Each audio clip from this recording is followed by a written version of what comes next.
les corps des soldats guinéens tués à Kidal sont arrivés à Conakry. Une délégation des Nations Unies est également là. Elle vient présenter les condoléances de l'institution. Reprise des cours ce mercredi dans les universités privées. Les fondateurs de ces institutions ont mis un point final à la grève lancée il y a 2 jours, un sursaut patriotique. Et puis à 89 ans, elle offre un cadeau aux jeunes filles. Adjani Maba vient de publier un roman témoignage. Mon cahier de mémoire est disponible. Voilà pour les titres. Bonsoir, merci de nous rejoindre dans cette édition d'information qu'on ouvre par ce message départ du président Alpha Condé adressé à son Excellence M. Abdel Fattah al-Sisi, président de la République arabe d'Égypte. Excellence, Monsieur le Président, c'est avec une profonde consternation que nous avons appris l'affligeante nouvelle du décès de M. Boutros Ghali, ex-secrétaire général des Nations Unies au Caire à l'âge de 93 ans. La mort de ce brillant intellectuel, diplomate et idéaliste égyptien ayant dirigé l'administration onusienne de 1982 à 1986 est une perte pour l'Afrique en particulier et le monde en général. En cette douloureuse circonstance, permettez-moi de vous adresser les condoléances les plus attristées du peuple de Guinée, de son gouvernement ainsi que les miennes propres. Je vous demande par la même occasion de transmettre à la famille de l'illustre disparu mes condoléances attristées. Que la terre africaine qui l'a tant servi et aimé lui soit légère. Veuillez accepter, Excellence Monsieur le Président, l'assurance de ma très vive compassion. Conakry le 17 février 2016, professeur Alpha Condé, président de la République et chef de l'État. Les corps des soldats guinéens tués à Kidal sont à Conakry. La cérémonie funèbre s'est déroulée ce matin en présence du président Alpha Condé. Le chef de l'État s'est aussi entretenu avec le représentant du secrétaire général des Nations Unies au Mali, Ibrahima Keïta. Le représentant du secrétaire général des Nations Unies au Mali et chef de la MINUSMA au palais Sertouria, Mohamed Saleh Al-Natif, était venu présenter les condoléances du système des Nations Unies au président de la République, professeur Alpha Condé, à l'armée guinéenne, au peuple de Guinée et aux familles éplorées suite à l'attaque d'un camp de la MINUSMA à Kidal. Une attaque perpétrée le 12 février dernier et qui a coûté la vie à 7 soldats guinéens. Effligé, le chef de l'État et son hôte ont échangé sur la nécessité de poursuivre le combat tout en renforçant la sécurité des troupes. Pour Mohamed Saleh Al-Natif, cet acte est un crime contre l'humanité. Comme vous le savez, le 12 février, le vendredi dernier 12 février, un drame s'est produit à Kidal, dans le camp où résidait le contingent guinéen au niveau de la MINUSMA. Cette attaque suicide a causé la mort à 7 de nos frères et sœurs guinéens. Nous avons fait le déplacement ce matin pour venir accompagner les dépouilles de nos frères et sœurs qui étaient avec nous là-bas et présenter nos condoléances au président de la République, à son gouvernement, au peuple guinéen et aux familles de nos frères qui sont décédés. Pour nous, c'est un drame et c'est provoqué par le terrorisme évidemment. Et nous avons dit, c'est vrai que c'est nos frères, à nous aussi on présente des condoléances, mais nous sommes venus quand même présenter nos condoléances au gouvernement guinéen. Et c'est pour vous dire comment c'est important pour nous. Moi-même, en tant que représentant secrétaire général, j'ai voulu accompagner les corps. Pour nous, c'est un crime contre l'humanité. Et nous, tous les pays, toute la communauté internationale, pour qu'une réponse appropriée puisse être apportée pour qu'il n'y ait plus cela. Peu avant, le chef de l'État était à la base militaire de l'armée de l'air pour la cérémonie funèbre des 7 soldats tombés sur le champ d'honneur. Après le deuil national de 3 jours observé sur l'ensemble du territoire national, les corps des 7 soldats guinéens sont effectivement arrivés ce matin à Conakry en présence du représentant du secrétaire général des Nations Unies au Mali et chef de la MINUSMA. Ils sont donc 7 casques bleus tombés à Kidal au compte de la mission multidimensionnelle des Nations Unies pour la stabilisation au Mali. Ici, la tristesse se lisait sur tous les visages et le chef de l'État en premier. Ils étaient là, officiers, sous-officiers et hommes de rang, pour rendre hommage aux voyants soldats guinéens morts dans la défense d'une cause juste. Honneur militaire en présence des différentes familles, suivi de la marche funèbre.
Le chef de l'État, professeur Alpha Condé, s'est dit touché par cette autre perte de soldats guinéens. C'est un sentiment de douleur, de peine, parce que nous avons perdu quand même, ça fait 2 fois. Donc nous allons en parler tout à l'heure avec les ambassadeurs des membres du Conseil de sécurité pour qu'on voit quand même la situation. Nous sommes solidaires de nos frères maliens comme ils ont été solidaires avec nous pendant l'Ebola. Mais nous souhaitons quand même que nous discutions des conditions de travail de nos soldats au Mali. C'est avec le cœur serré que le président de la République, professeur Alpha Condé, a salué les représentants des différentes familles qui étaient là, à la base militaire de l'armée de l'air. Il faut préciser que le 7e corps arrive demain. Vous suivrez d'ailleurs à ce propos la déclaration du porte-parole de l'armée juste après cette édition d'information. Le carnet d'audience du chef de l'État, professeur Alpha Condé, a reçu en audience ce mercredi plusieurs ambassadeurs accrédités en Guinée. Au menu de la rencontre, l'appui des pays aux soldats guinéens basés à Kidal, dans le nord du Mali. Ibrahima Keita. C'est une rencontre d'échange que le président de la République, professeur Alpha Condé, a eu cet après-midi avec quelques diplomates accrédités en Guinée. Comme toile de fond, le renforcement du dispositif de sécurité de la MINUSMA au Mali, surtout celui du contingent guinéen à Kidal. S'il est évident que la solidarité des pays amis de la Guinée s'est manifestée suite à la mort de 7 soldats guinéens le 12 février dernier, il faut toutefois reconnaître qu'il est urgent de doter les casques bleus guinéens au Mali de moyens matériels pour mener à bien leur mission. Je voudrais d'abord vous exprimer notre reconnaissance pour la solidarité que vous avez à l'égard de nos pays suite aux attaques qui ont coûté la vie à 7 casques bleus guinéens et blessé une vingtaine d'autres le 12 février. Cette attaque qui fait suite à celle qui avait fait 2 morts le 28 novembre 2015 dénote une nouvelle fois la détermination des groupes terroristes à poursuivre l'emploi de méthodes asymétriques dans leur sinistre quête de déstabilisation du Mali. La Guinée ne cédera pas à ces actes d'intimidation. Au contraire, nous restons fermes dans notre engagement sous la bannière des Nations Unies pour le retour de la paix chez nos frères maliens. Cependant, la complexité des conditions de sûreté et de sécurité dans lesquelles les troupes et le personnel de la MINUSMA s'acquittent de leur mandat doit tout de même nous interpeller. Il est impératif de renforcer le dispositif sécuritaire des sites occupés par la mission, y compris à travers l'aménagement des camps qui abritent les troupes, notamment à Kidal. Les récentes initiatives visant à la mise en place des radars de détection de tir ou encore de ballons de surveillance sont encouragées à renforcer en vue de tout permettre aux troupes d'améliorer leurs capacités de renseignement et se prémunir contre les attaques importantes à défaut de pouvoir riposter. Nous pensons également que l'efficacité de nos troupes déployées à Kidal est tributaire de leur capacité à faire face aux menaces que font peser l'emploi des mines et des dispositifs explosifs. Nous voudrions à cet égard améliorer notre coopération avec les services anti-mines des Nations Unies et d'autres pays afin que nos troupes soient rapidement dotées de matériel adéquat, notamment des véhicules blindés anti-mines. Nous souhaitons également engager dans les meilleurs délais des discussions avec les interlocuteurs appropriés en vue de parvenir à un plan de rotation active du contingent guinéen déployé à Kidal, conformément aux procédures des Nations Unies et aux besoins de la MINUSMA. Pour conclure, je voudrais réitérer l'engagement inconditionnel de la Guinée à poursuivre ses efforts au fin de la MISMA en vue de retour de la paix et de la stabilité au Mali. Vous savez que nous sortons de 2 années d'Ebola qui a mis une économie à terre et surtout empêché qu'on finisse notre programme avec le Fonds monétaire qui nous impose beaucoup de contraintes. Voilà donc les questions que je souhaitais discuter avec vous, voir dans quelle mesure vous pouvez nous accompagner pour remplacer tout ce qui a été détruit et comment le pays peut nous aider pour que nos troupes soient plus en sécurité. Cette préoccupation du chef de l'État, professeur Alpha Condé, est partagée par des pays amis qui ont déjà pris des dispositions pour accompagner la Guinée. C'est une question de temps, on va réagir positivement, sans aucun doute. Et je ne sais pas encore où va amener tout ça, le matériel ici en Guinée ou bien directement au Mali. Ça, on va coordonner avec les autorités compétentes guinéennes. Nous sommes effectivement nombreux ici à vouloir vous porter assistance. Nous avons évidemment sans délai retransmis à Paris la première liste qui a été établie. Je crois qu'il serait utile que, c'est une suggestion sous l'autorité de Monsieur le ministre de la Défense, les attachés de défense puissent se rencontrer et se concerter de manière à ce qu'on sache un peu qui va faire quoi dans le dispositif, entre ceux qui pourraient apporter des moyens de type campement, d'autres des fournitures vestimentaires, d'autres des appuis plus matériels ou plus techniques. Ça, c'est quelque chose qu'il faudrait faire assez rapidement, à mon avis. Nous aussi, nous avons reçu la liste du ministre de la Défense, de voir quelles sont les capacités de faire un don rapide, parce que nous savons que c'était presque tout détruit là, alors vous avez vraiment besoin de quelque chose en aide immédiate. Comme mon collègue a dit, c'est nécessaire que tous nos collègues puissent organiser pour éviter la duplication, de voir quelles sont les priorités des priorités. Mais franchement, nous avons vu que c'est les soldats guinéens à Mali qui ont fait un bon travail. À cause de ça, l'ONU était ciblée, mais c'est vous avec le professionnalisme des troupes dans cette région. Il y a des terroristes qui sont fâchés avec eux, il y a même des gens des drogues qui sont fâchés. Mais ça, c'est une réflexion de qualité des troupes. Nous espérons pour la famille qui peut retenir quelque chose de positif parce que les membres de leur famille ont fait un bon travail en service, pas seulement de la Guinée, mais pour la paix dans cette région. On a bien reçu la demande, la liste de la demande de la partie guinéenne et qui a été déjà envoyée en Chine et on est en train d'étudier d'une façon très positive. Dès que j'ai la réponse, je tiens à mettre en contact avec le ministère de la Défense. Nous avons reçu également la liste du matériel auquel il faut pour équiper et faire face à l'urgence. Donc nous attendons des réponses. Je prends contact avec M. le ministre d'État pour pouvoir assurer et voir dans quelles conditions ça pourra se faire. En clair, il s'agit d'appuyer les soldats guinéens sous le commandement de la MINUSMA à Kidal au Mali dans le combat légitime que ce pays frère et ami mène depuis quelques années. Le chef de l'État, professeur Alpha Condé, avant de lever la séance, a demandé l'appui des pays membres du Conseil de sécurité des Nations Unies. Je compte sur les ambassadeurs des pays membres du Conseil de sécurité pour nous aider dans cette voie. Il faut aussi que nos troupes soient équipées. Étant donné la situation que nous de la Guinée après 2 années d'Ebola et les difficultés que nous avons, évidemment nous ne sommes pas en mesure de faire face à tous nos besoins.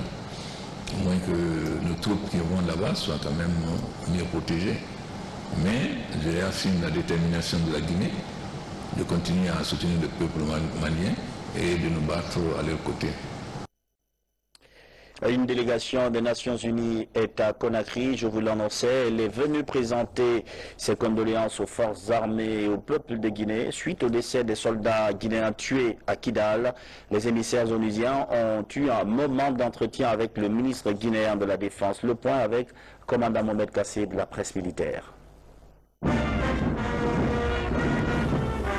Après l'arrivée des dépouilles mortelles des casques bleus guinéens tombés au champ de bataille à Kidal Mali, la délégation des Nations Unies est reçue par le ministre d'État à la présidence chargé de la défense nationale, entouré du commandement militaire. Ces émissaires de l'ONU sont venus présenter les condoléances à l'armée guinéenne. Ces frères et sœurs sont certes des Guinéens, mais ils sont nos frères, nos compagnons avec lesquels nous vivons, nous dialoguons. Il y a juste quelques jours où j'étais avec eux à Kidal. En réponse, le commandement militaire, en dépit des pertes enregistrées, rassure la délégation onusienne de sa détermination à œuvrer pour le retour de la paix au Nord Mali. Ces pertes sont énormes, mais ça ne va pas nous empêcher, ça ne va pas empêcher la Guinée d'être engagée plus qu'avant.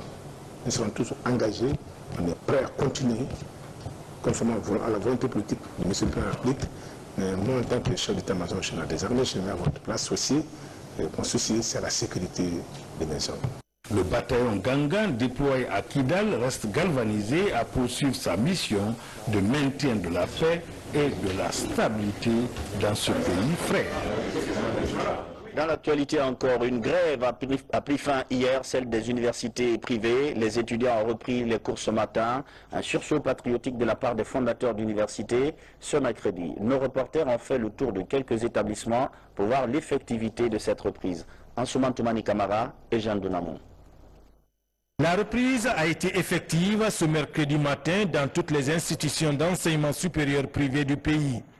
Cela après la levée du mot d'ordre de grève mardi par la Chambre représentative de l'enseignement supérieur. Les étudiants sont là, ils ont besoin de suivre les cours pour ne pas au moins retarder.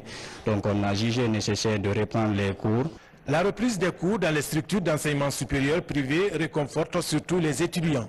Cela me fait plaisir d'être là aujourd'hui, de reprendre mes cours, l'enseignement, mes camarades de classe et le corps de l'enseignement aussi. Ceux qui ne sont pas venus, je crois que ça a été un manque d'information parce que tout le monde ne fut pas mis au courant. Pour le collectif des fondateurs des universités privées, il a été question de faire des concessions pour l'intérêt supérieur de la nation.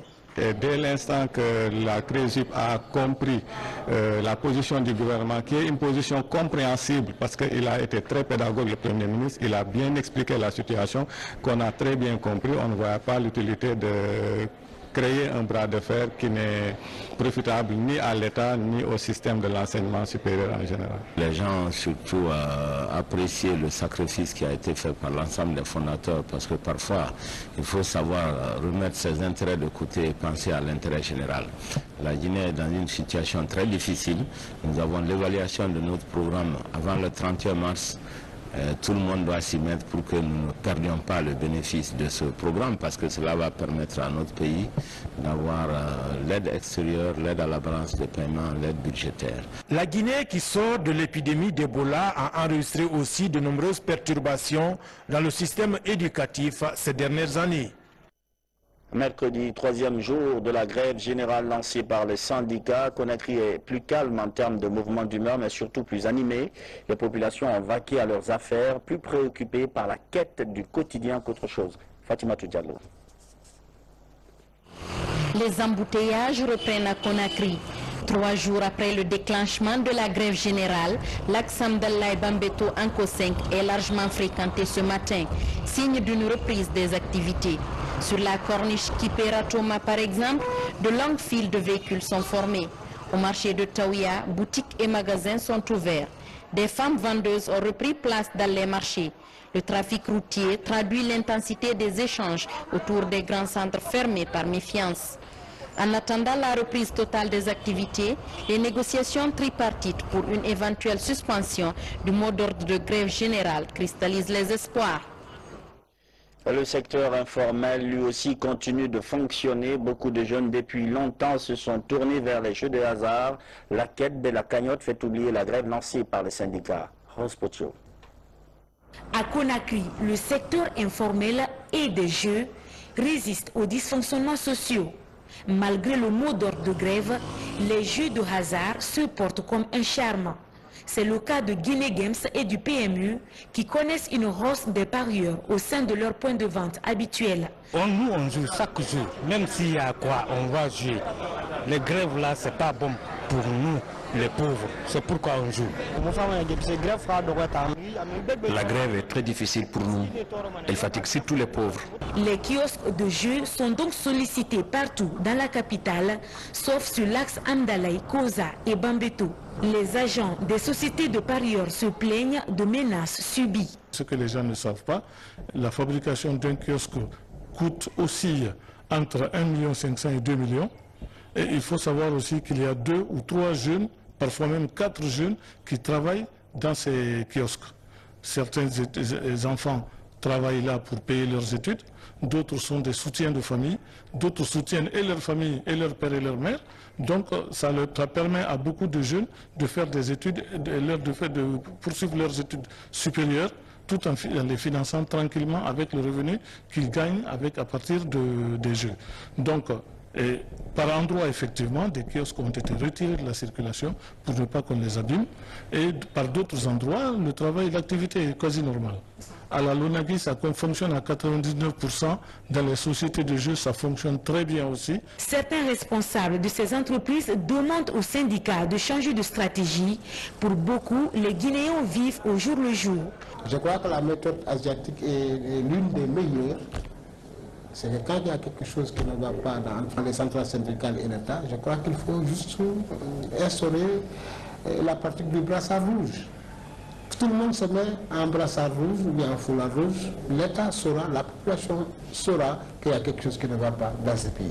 Les activités continuent et qu'on laisse le choix aux dirigeants syndicaux d'aller négocier avec l'État pendant que nous observons la grève tout en continuant les États. Le secteur des jeux intéresse de plus en plus de Guinéens. Il continuera à croître et rendre des heureux depuis la restructuration de la Loterie nationale de Guinée. Depuis 2013, son apport est capital dans l'économie nationale. C'est parti pour la réunion annuelle des douanes guinéennes. Les travaux se sont ouverts aujourd'hui. Ils vont durer 3 jours.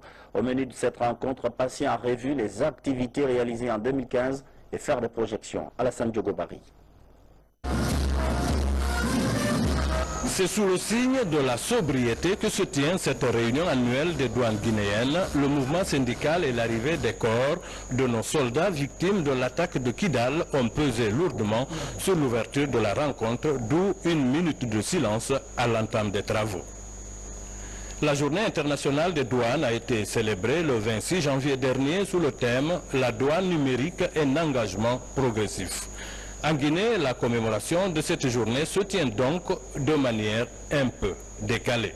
C'est un moment privilégié dans la vie de notre administration car elle offre l'occasion de faire non seulement une analyse critique des activités menées et des résultats obtenus durant l'exercice écoulé, mais aussi et surtout d'envisager des mesures d'amélioration de son rendement futur.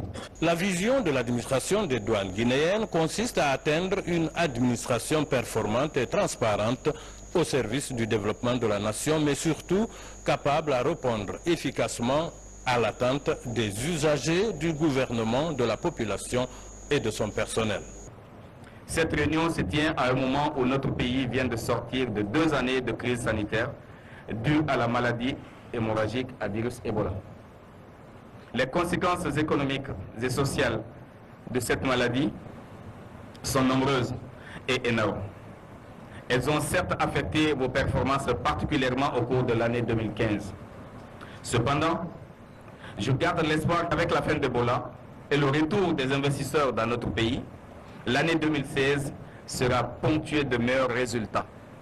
À noter que les prévisions annuelles 2016 se chiffrent à 5 531 milliards de francs guinéens. Pour réussir à mobiliser ces recettes, la douane compte sur ses partenaires de terrain, parmi eux notamment les transitaires fortement représentés à l'ouverture des travaux. Malgré toutes les difficultés traversées durant l'année 2015-2014, la douane est parvenue à satisfaire à ses prévisions budgétaires. Tout ce qu'on peut dire, c'est au niveau, les opérations avant la douane, au niveau de Veritas, que cela soit accéléré. Comme promis, les dossiers qui sont déposés au niveau de Veritas doivent être libérés, satisfaits avant les 48 heures ou 72 heures. Mais parce que c'est là où il y a le boulot d'étranglement.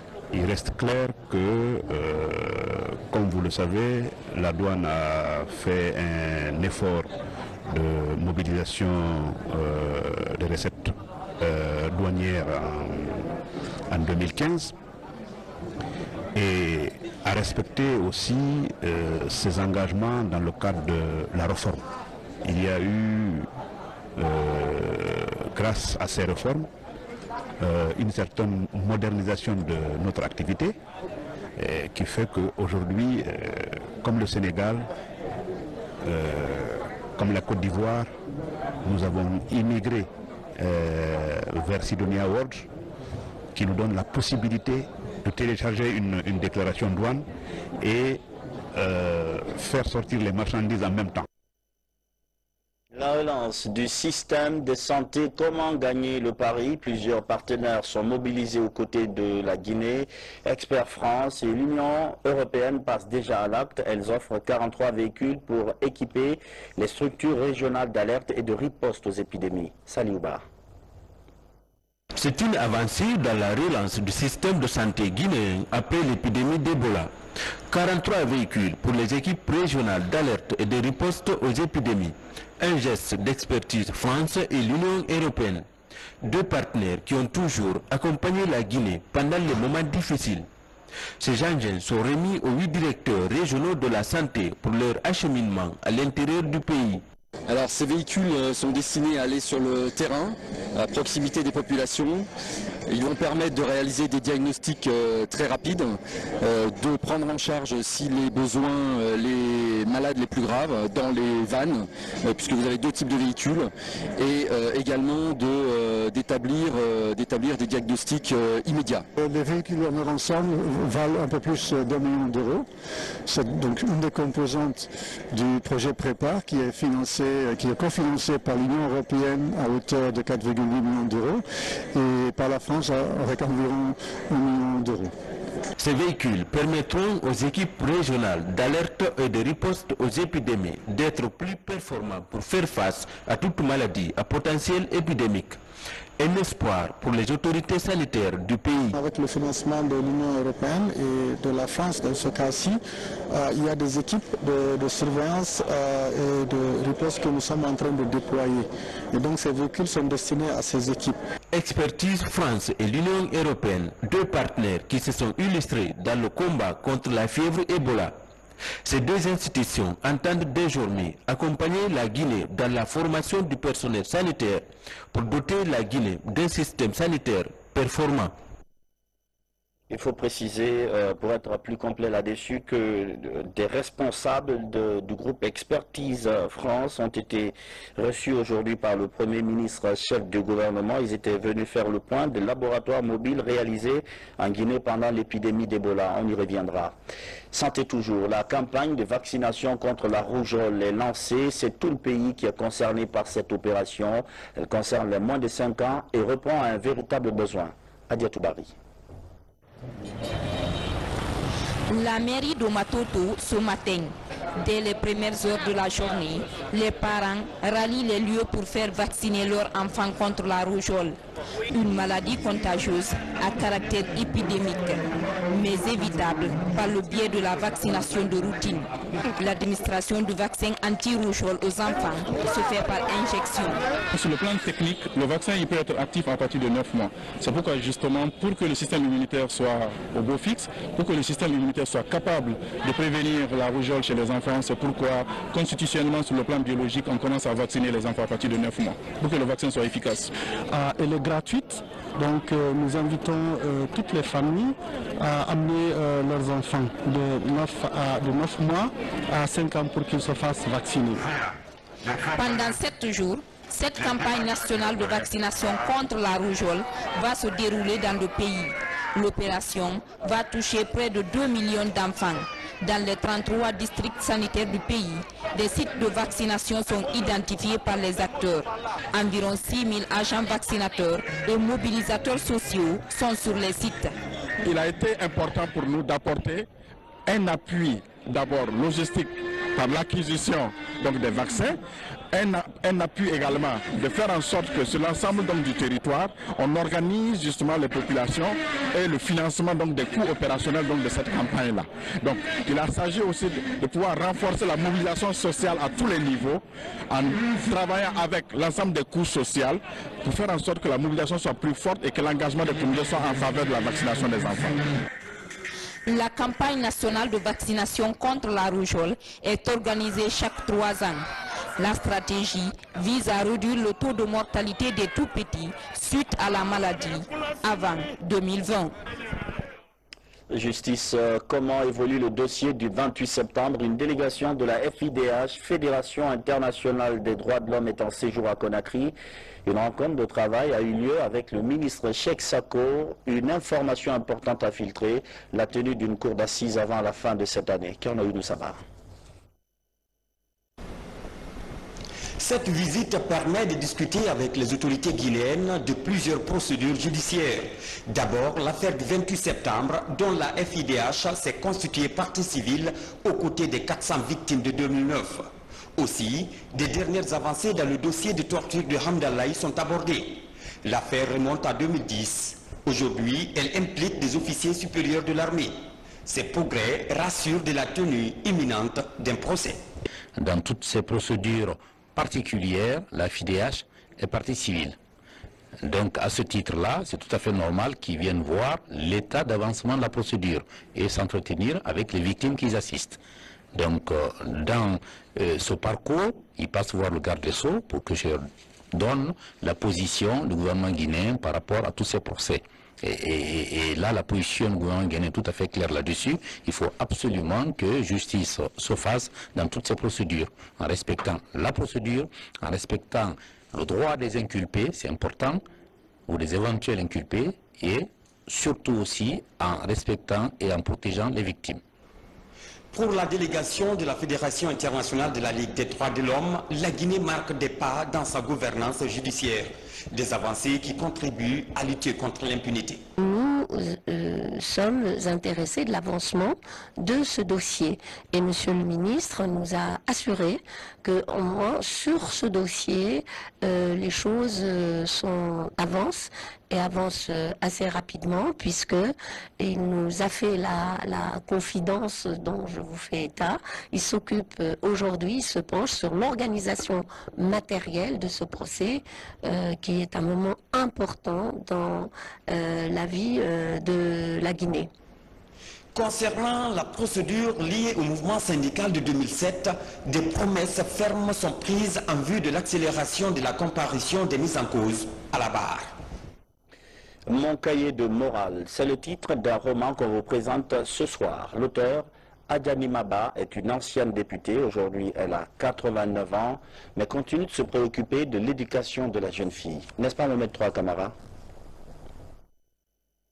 À 89 ans, elle s'immortalise. Ancienne rufisquoise Adjani Maba a tenu à apporter des principes de vie acquis sur le banc de la plus célèbre école des jeunes filles d'Afrique de l'Ouest pendant la colonisation.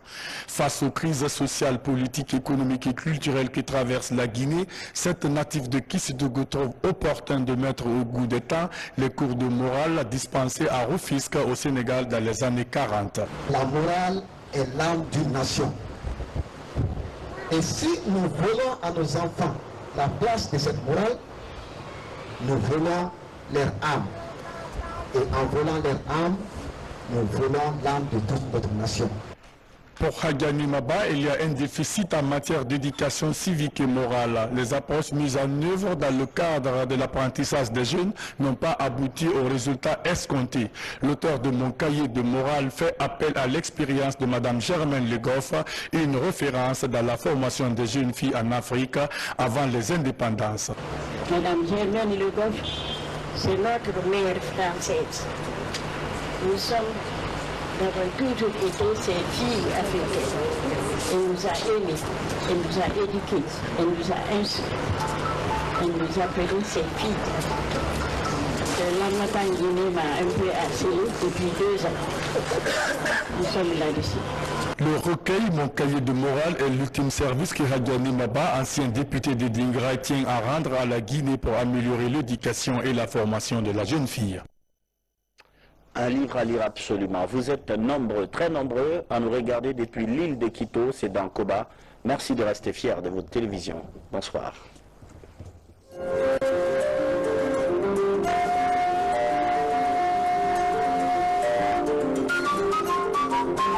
Thank you.